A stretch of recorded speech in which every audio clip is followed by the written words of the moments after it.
நான் வந்து தென்காசி மாவட்டம் பூனூர் கிராமத்துலேருந்து இந்த கோயிலுக்கு நான் தொடர்ந்து வந்துருக்கேன். நம்ம தோரணமலை முருகன் கோயில் வந்து ஃபஸ்ட்டு பார்த்தீங்கன்னா படி இல்லாமல் இருந்துச்சு. அந்த டைம்லேருந்தே நான் வந்துட்டு இருக்கோம்.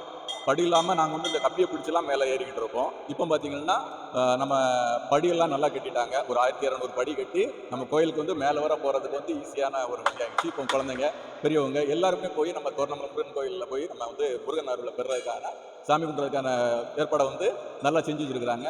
அது போக இப்போ பார்த்தீங்கன்னா அந்த கிரிவலம் வந்து சிறப்பாக நடந்துகிட்டு இருக்குது. இப்போ தொடர்ந்து ஒரு 4 வருஷமாக இந்த கிரிவலம் வந்து ஒரு 10 பேர்ல இருந்து ஸ்டார்ட் பண்ணது. இப்போ ஆயிரக்கணக்கான மக்கள் வந்து கிரிவலம் வந்துகிட்டு இருக்காங்க. கிரிவலம் வந்துட்டு அதுக்கப்புறமா பார்த்தீங்கன்னா இன்னொரு சிறப்பு என்னன்னா, தொடர்ந்து வந்து அன்னதானம் போட்டுக்கிட்டு இருக்காங்க. நம்ம கிரிவலம் போயிட்டு வந்ததுக்கு அப்புறமா அன்னதானம் சாப்பிட்டுக்கலாம். அது போக டெய்லி காலையிலையும் மதியமும் அன்னதானம் கொடுத்துட்டு இருக்காங்க. நம்ம முருகன் கோயிலுக்கு வந்தோம்னா நம்ம என்ன நினைக்கிறோமோ அது கண்டிப்பா நடக்கும். நோய் தீரும். நோய்கள் தீருது. நம்ம வேண்டுதல் வந்து எல்லாமே நிறைவேறும். நம்ம செல்வ வளமா இருக்கலாம், நோய் தீரணும்னு ஆசைப்படலாம். அப்புறம் மன நிம்மதி எல்லாமே நம்ம முருகன்கிட்ட நம்ம வந்து வேண்டணும் அப்படின்னா நமக்கு வந்து எல்லாமே கிடைக்குது. தோரணமலை முருகன் கோயிலுக்கு வாங்க, வந்து உங்களோட வேண்டுதலை எல்லாத்தையும் நிறைவேற்றிக்கலாம்.